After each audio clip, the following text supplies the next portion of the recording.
Kreu i Aleancës për Ardhmërinë e Kosovës, Ramush Haradinaj, ka uruar Bedri Hamzën për zgjedhjen si kryetari i Partisë Demokratike të Kosovës.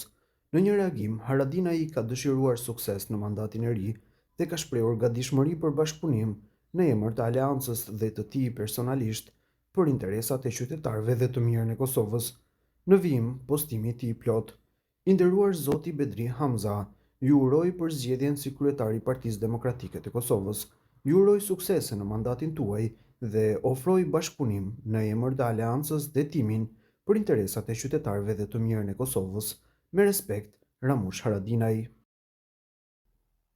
Policia e Republikës së Kosovës ka njoftuar se pretendimet e publikuara në disa media të Serbisë, sipas të cilave një grup i armatosur shqiptar ka qelluar, ka hapur zjarr drejt pjesëtarëve të ushtrisë serbe pranë bazës së ashtu quajtur Debela Glava, janë dezinformata të pabazuara dhe nuk korrespondojnë me asnjë informacion zyrtar apo ngjarje të verifikuar nga autoritetet në territorin e Republikës së Kosovës.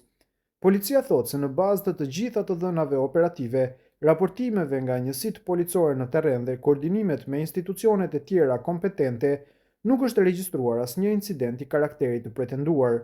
Publikimi i informacioneve të tilla të pasakta kontribuon në krijimin e perceptimeve të rreme dhe rritjen e tensioneve të panevojshme në zonat kufitare, thuhet ndër të tjera në komunikat. Policia e Kosovës siguron qytetarët dhe opinionin publik se situata në zonën kufitare ka qenë dhe vazhdon të mbetet e qetë dhe plotësisht nën kontroll të autoriteteve. Forca e Sigurisë së Kosovës është deklaruar për Klan Kosova lidhur me plagosjen e ushtarit të tyre 22 vjeçar të dielën në fshatin Sharban të Prishtinës, ku i dyshuari është një koleg i tij. Sipas FSK-s, arma e përdorur në këtë rast nuk është zyrtare e këtij institucioni. Në përgjigjen e tyre thuhet se rasti është në procedurë të hetimit. Ju njoftojmë që rasti ka ndodhur aksidentalisht jashtë ambienteve të FSK-s.